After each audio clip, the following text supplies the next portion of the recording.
মুহররম মাসে কি কি আমল করব। মুহররম মাস শুরু হয়েছে, আমরা জানি।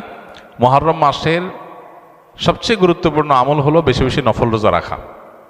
কারণ নবী করিম সাল্লাল্লাহু আলাইহি ওয়াসাল্লাম বলেছেন, আফদালুস সিয়াম বা'দা রমাদান শাহরুল্লাহিল মুহাররম। আল্লাহর কাছে রমজানের পরে সবচেয়ে শ্রেষ্ঠ রোজা হলো কোন মাসের রোজা? আল্লাহর মাস মুহররম মাসের রোজা। মুহররম মাসকে নবীজি বলেছেন কার মাস? আল্লাহর মাস। সব মাসই আল্লাহর, কিন্তু এটাকে আল্লাহর মাস বলে নবীজি সাল্লাল্লাহু আলাইহি ওয়াসাল্লাম ইঙ্গিত করেছেন এই মাসটা বিশেষ কারণে মর্যাদাপূর্ণ। তাহলে আমরা আজকে যে মাসটাতে প্রবেশ করলাম, এই মাসটা একটা মর্যাদাপূর্ণ মাস। সম্মানিত 4 মাস সম্পর্কে কোরআন যে ধারণা দিয়েছে আমাদেরকে, আল্লাহ বলেছেন, ইন্না ইদ্দাতাশ শুহুরি ইনদাল্লাহি 12 শাহরান ফি কিতাবিল্লাহি ইয়াওমা খালাকাস সামাওয়াতি ওয়াল আরদ মিনহা আরবাআতুন হুরুম। নবমণ্ডল ভূমণ্ডল সৃষ্টির দিন থেকেই বছরের গণনা হয় 12টা মাস দিয়ে। এর মধ্যে 4টা মাস হলো সম্মানিত।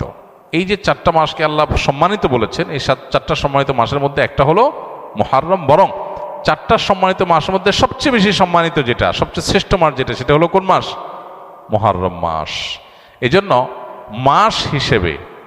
মাস হিসাবে রমজানের পরে সবচেয়ে মর্যাদাপূর্ণ মাস হলো কোনটা? মুহররম মাস, যেটা আমরা ইতোমধ্যে শুরু করেছি বা যে মাসে আমরা প্রবেশ করেছি। তো এই জন্য এটাকে আল্লাহর মাস বলা হয়েছে। এই মাসে বেশি বেশি নফল রোজা রাখতে হয়।